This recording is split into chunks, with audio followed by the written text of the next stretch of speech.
painting tutorial. Um, this is from a photo from when we were riding around yesterday. It's a little coulee in Abbeville that feeds right into the Vermilion River. And the people in the area were all mowing, and whenever I was riding the bike and then looking back on the photo again, I was just thinking how they mowed straight to the edge. I wonder if they just had a weed whacker or something perfect, but they did a really good job. So we're gonna do a painting from this scene. A lot of greenery. We're gonna have to switch it up a bit so it's just not one big green blob. But let me set it up back here and lean it. It worked this morning. It's not gonna work for me today. Trial and error. Okay, so we have our Stonehenge Aqua, and we are gonna soak this sheet.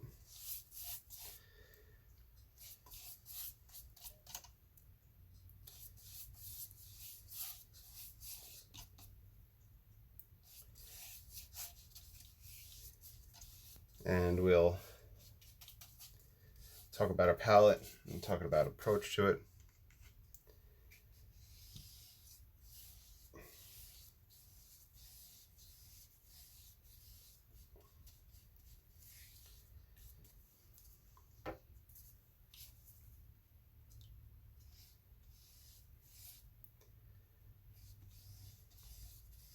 Make sure it's completely soaked. So yesterday was a gray day. Right through this area they must have had some little showers that passed through as well. I think that's what brought out such greenery. But the sky was quite gray, so what we're going to do is just do a little wash of gray for the sky. This is from what was left on the palette from the earlier painting from today, where it was just ultramarine and burnt umber. So just a light mixture of those two, and that'll give us a gray. I'll gradiate it down.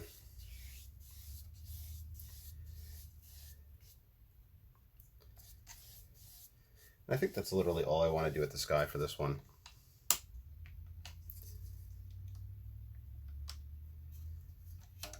And we'll put in our horizon. We'll switch over to raw sienna.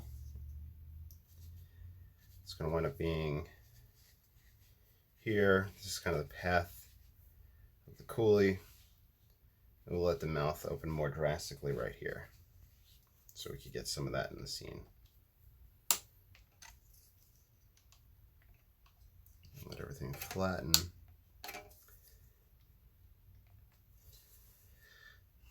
We're going to probably wind up pouring more lemon yellow down for that greenery.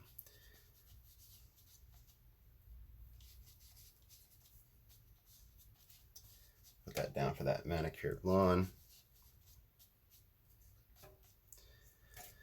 I'll use raw sienna.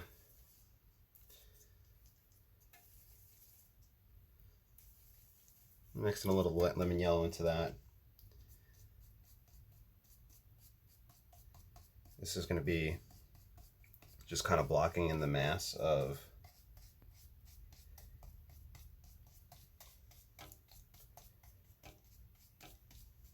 that far tree line. We'll come over that in a bit. Get some Payne's Gray on here. As you all know, I love Payne's Gray for that under or edge of land or whatever against a on water.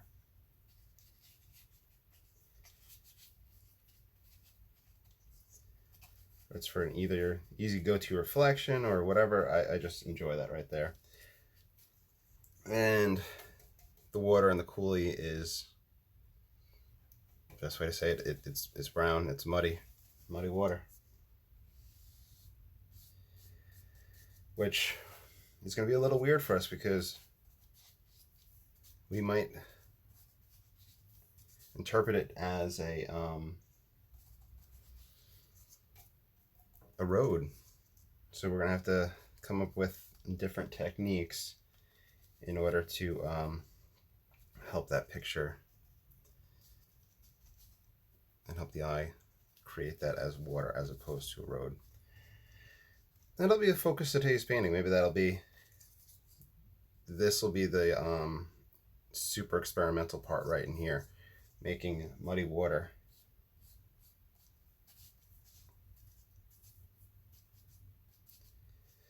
So when I do water, I constantly try to leave that area as wet as possible and use that wet and wet diffusion to constantly take place.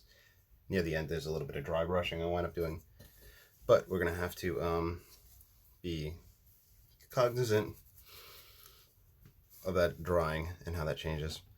So ultramarine and light red, I'm not washing the brush. I'm just, I haven't washed the brush yet. Grayish purple, this is for back here. My water page buckled quite a bit, so let me fix that.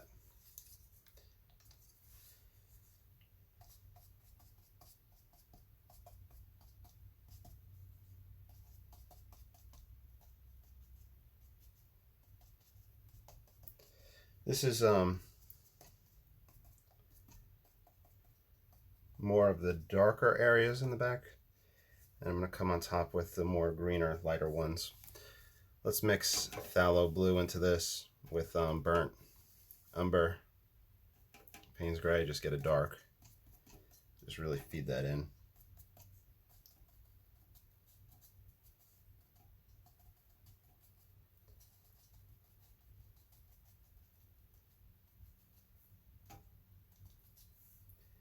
And I continue with this dark here if need be.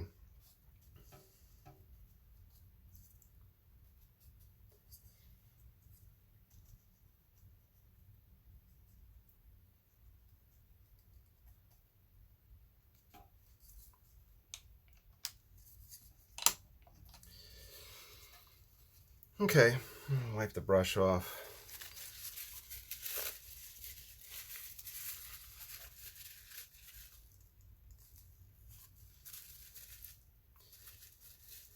Let's see what type of greens we can get. So I'm gonna go raw sienna, phthalo blue,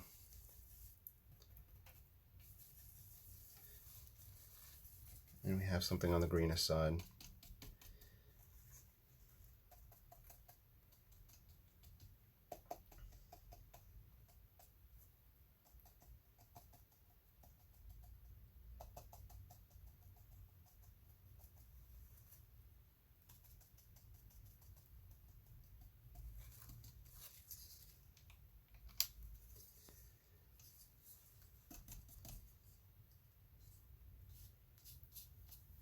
Put some washes in here.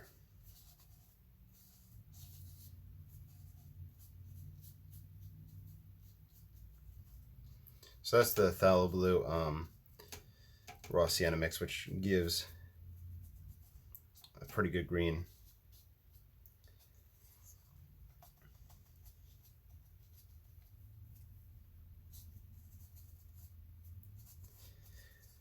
With this, you can see I'm kind of shaping and pushing and pulling my objects and where I want them to go. What I did last video, I pointed out, is that sometimes I'll take my rigger, not for the rigger effect, but just to throw color into spots if I'm literally just don't want to wipe off my the Hake brush. So if you have paint loaded on it and you're fast and loose and you're going back and forth, don't be surprised if you find yourself having a brush, another brush, a napkin, and you're doing everything at once. I'm going to bring some of these darks up. We're going to do some scraping back here as well.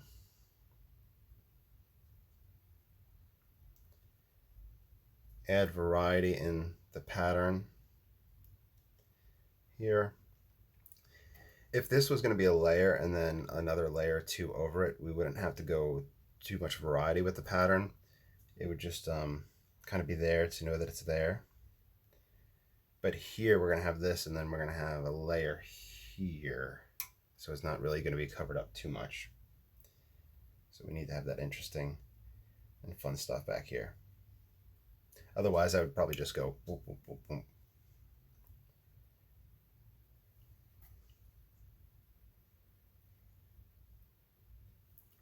One thing I'm not the biggest fan of is how it will concentrate up on the top, and I'm not quite sure how I can mitigate that.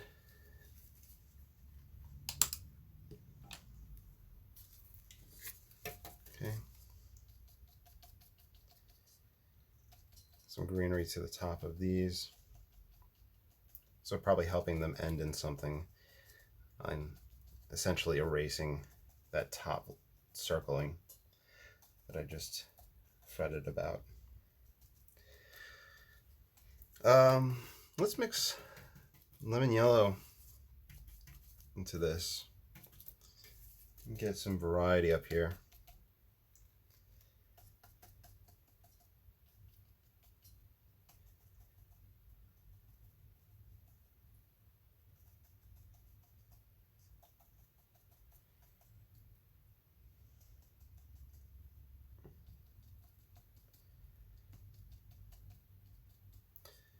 I could take burnt umber and phthalo blue, get that other green again. It's more on the muddy side with the green, but this is like the dark underside for these.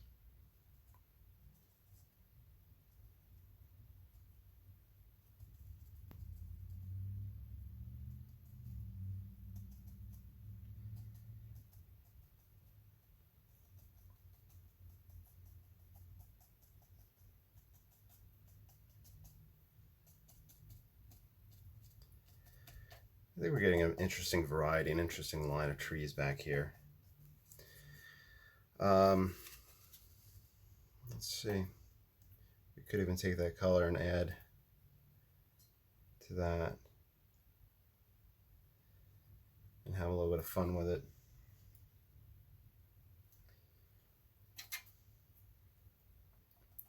We could take that color and put it here. We can use it as one of our shadows. We probably want a little bit more bluer for the shadow with this one, but I could build up that spot knowing that I'm gonna have a shadow right there.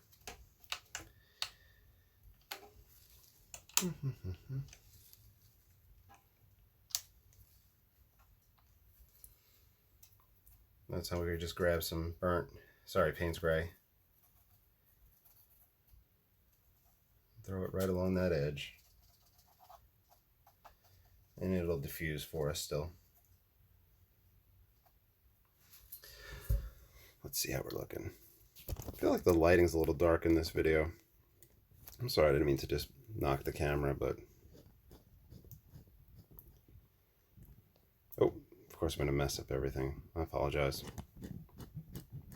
Let's see if I can fix it.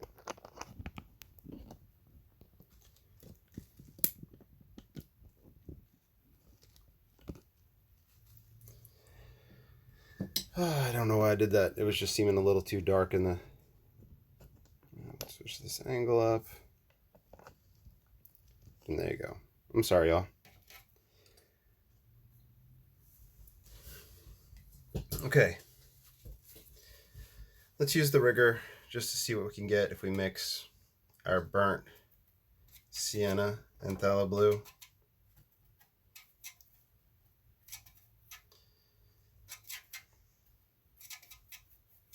Get another dark that we can feed back in here.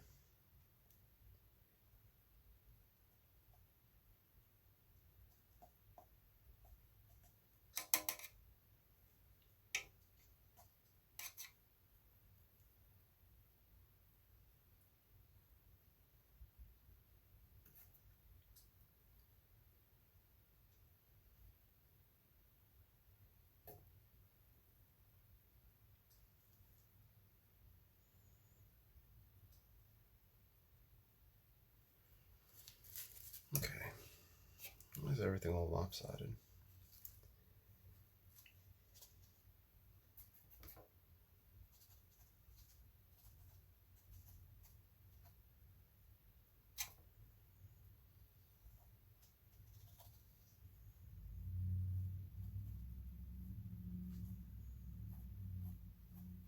Okay. Let's see if we can get any scraping at this point. Everything is saturated still, so we would just be scraping dark lines.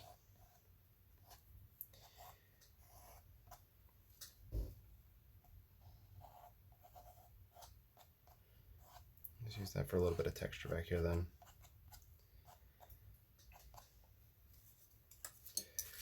While it's wet and wet, let's do let's take a dark, let's splatter it down here. Let's see how that will add some texture on that grass.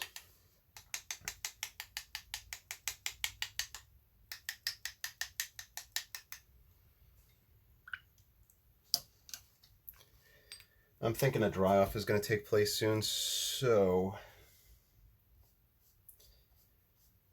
let's kind of drive home that this is water.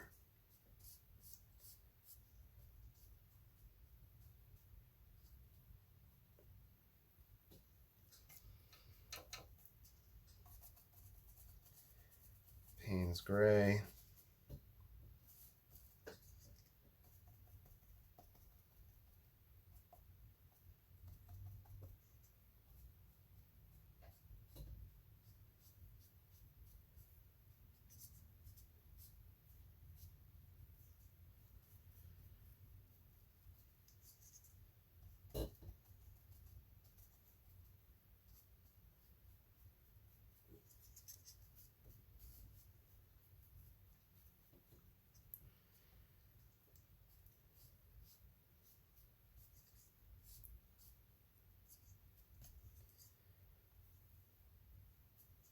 Okay, let's see. Even though this was perfectly manicured grass, I'm going to add that texture in. I'm also going to get that brush.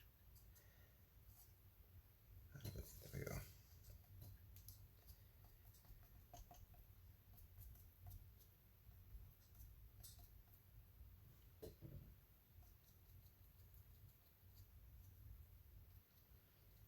Use the perspective concept of the lines close together, lines separating as we get closer, or more defined as we get closer. Okay, so now I think we say au revoir to the background, and we'll do this layer right here. And to do that, we will dry everything off. Okay, if you have earbuds on, just watch out.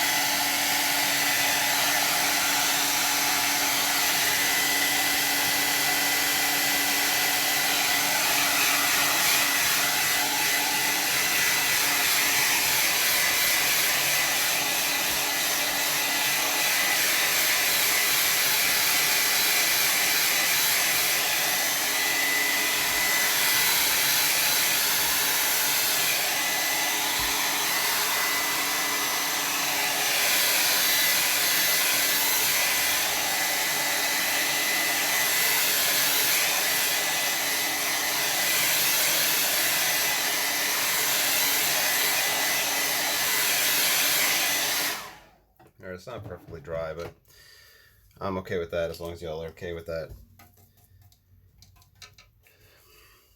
Ultramarine, phthalo blue.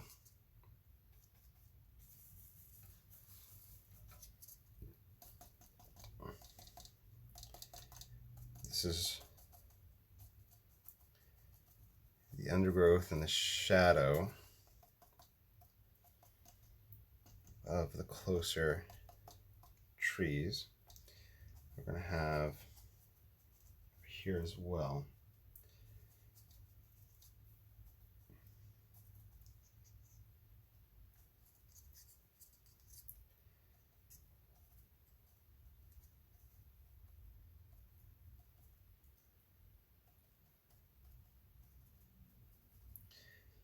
So this is why we use the Ron Ranson hake. For those of us that follow this painting style, or at least this painting approach of tools, because we can get this chiseled edge to take place. The Ron Ranson hake differs quite a bit from standard hake brushes, where standard hake brushes are fluffy and will put water down. This guy will do the same. However, it has a kind of worn-in effect, a worn-in end that lets us get a chisel and use it like this and create textured stuff as well.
Taking that and just dry brushing the surface of the water. Okay. Let's grab some raw sienna, phthalo blue combination.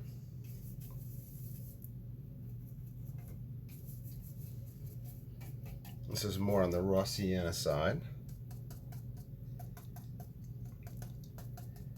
for upper parts of this foliage.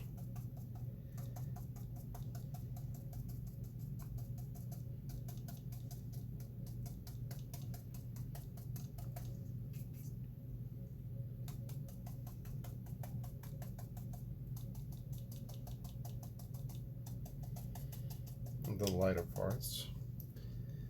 Throw some Payne's Gray.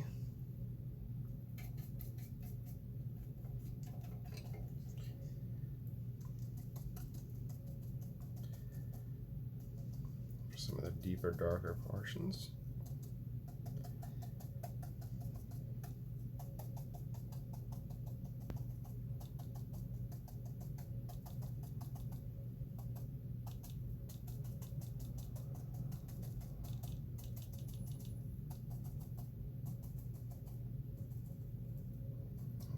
Off back behind this one.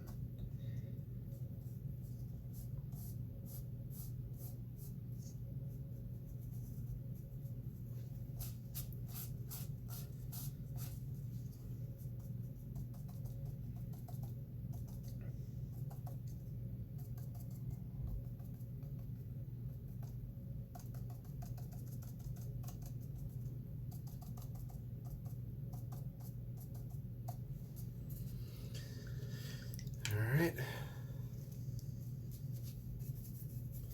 Grab some of that dark with the water.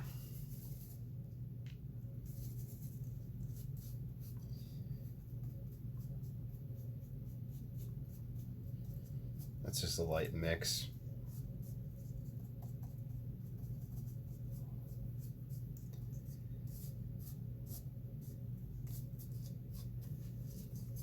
Let's grab our rigger. This will go ultramarine, burnt umber.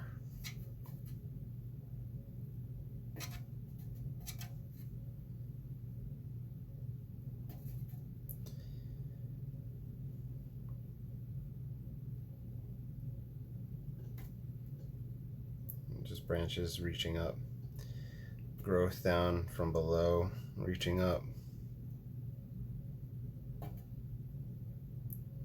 skipping lines, weaving in and out of the foliage. I want some Payne's gray mixed in so I could really get that dark accent in front of that background stuff. I think we're going to put some lemon yellow across the top of the very tops of these trees.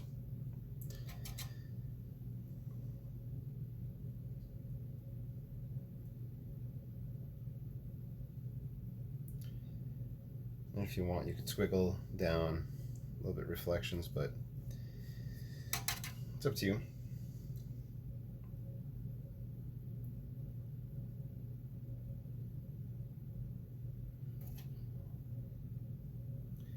You can even take this dark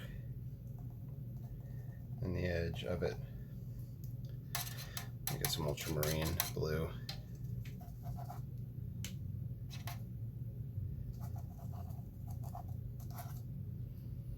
For shadow.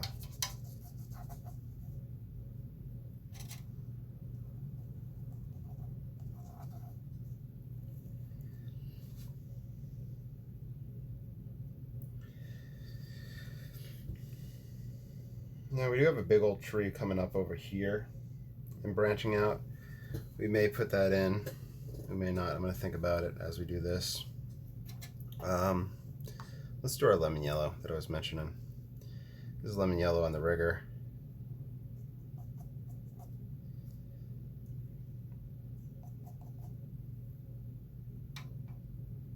I'm using it sideways.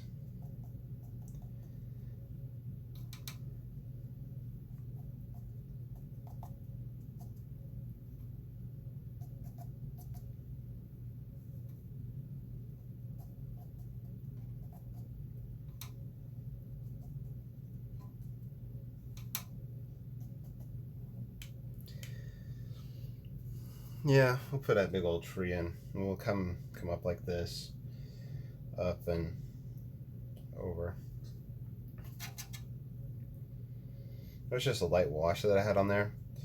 You can use light washes as little lines for drawing and planning things out.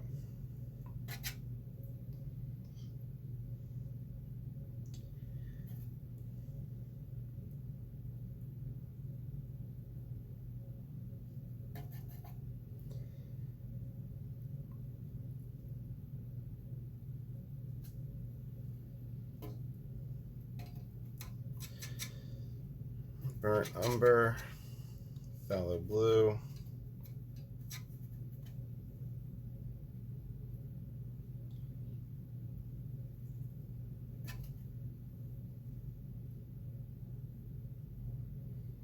it'll give us some variety and layering in this guy up here.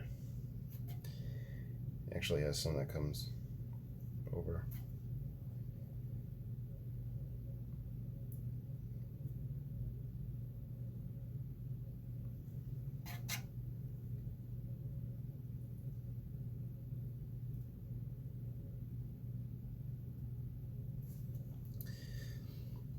And I'll come over that with foliage in a moment. But I may need to give a bluish shadow down below due to this.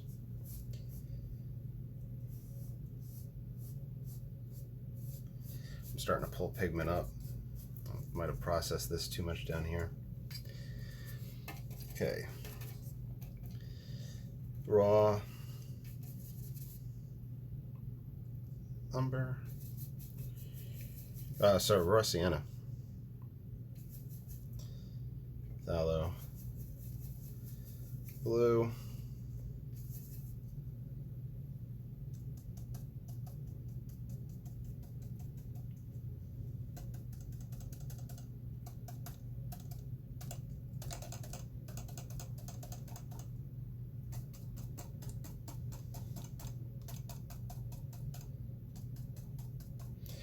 The branch is still wet, so I'm trying to avoid tapping it too much because it's going to pull some of its definition.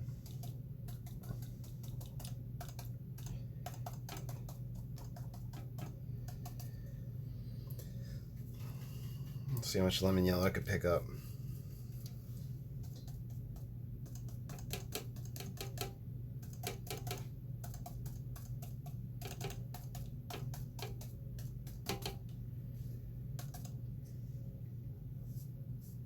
Mix my color down here. I feel like we need more interest along these edges, so we got grass coming up, reflecting down.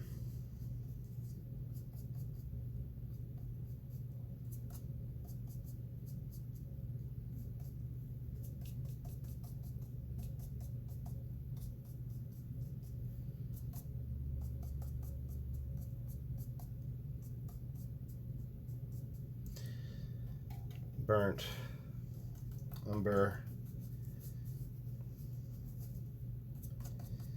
on that edge.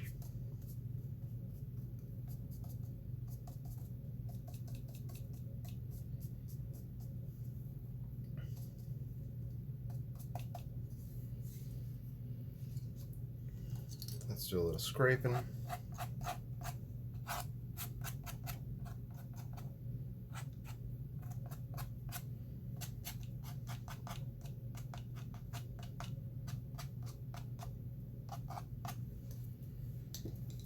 You can do a little bit of rigor with a dark tone.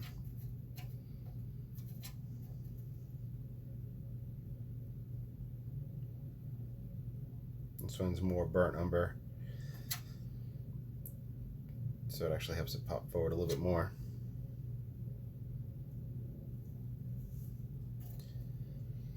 So I kind of subtracted from this scene and then added a little bit of my own.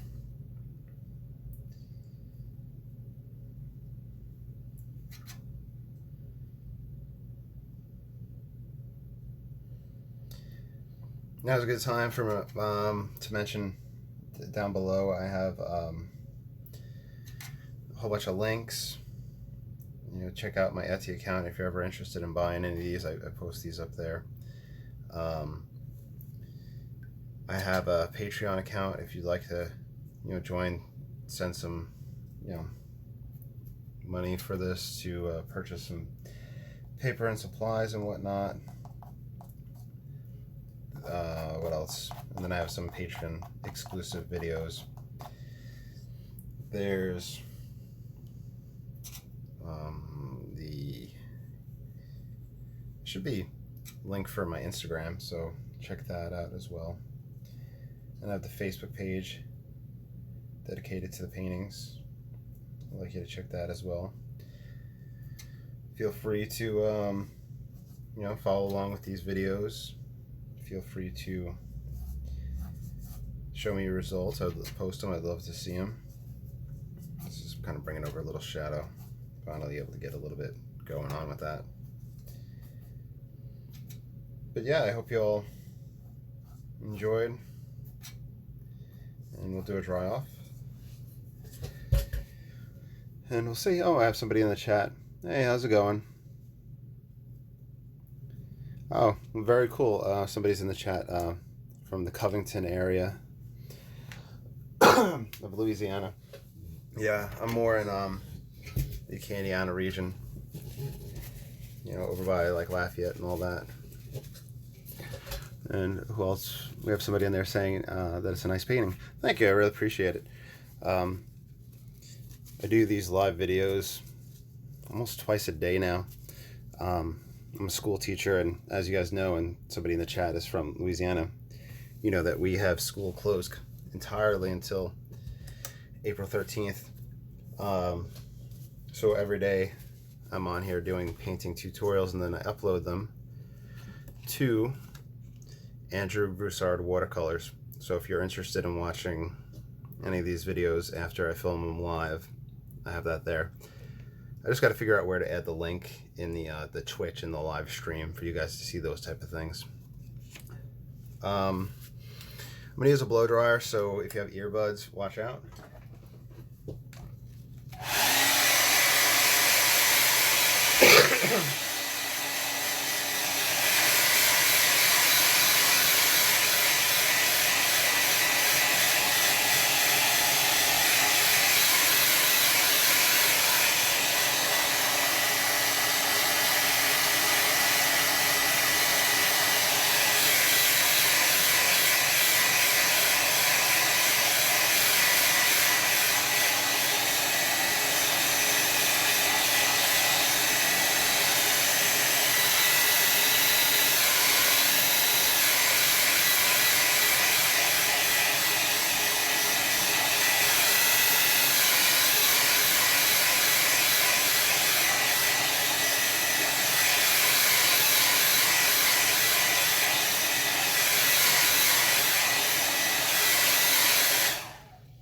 Okay, so that should be good enough drying for you all to see the change that takes place with watercolor whenever you dry.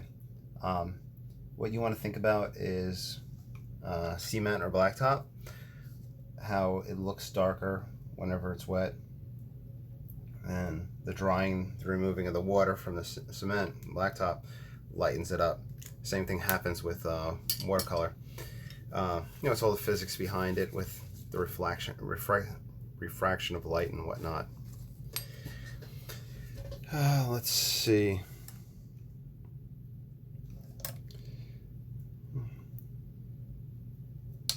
Oh wow. Somebody in the group chat said that in Virginia schools closed as well. I wonder if they're going to wind up doing it for the rest of the school year. As of right now, it's until April 13th, school being closed, but I kind of get a feeling that they might just close it down for the rest of the year. Because senior graduation, like senior finishing things up, is around that time, beginning of May. My coworker did the math with the number of days we would have left if we would went back. Oh, you could also take a pen. Got little birds back in here if you want. Haven't done that in a long time, but we had that opening in that spot, so that looked like a good opportunity there. Well, you're grooming dogs. That sounds like fun. So I'm going to be back on either later on tonight and do another video. If you like these videos, you can check me out at Andrew Broussard Watercolors. Ron Ranson is one of the Facebook pages that I'm part of, where everybody else uses these hake brushes and whatnot. So if you're interested in painting and learning more about these things, you can see that there. All right, I hope you all have a great day. Please like, subscribe, and come back for more content. All right, stay safe. Bye.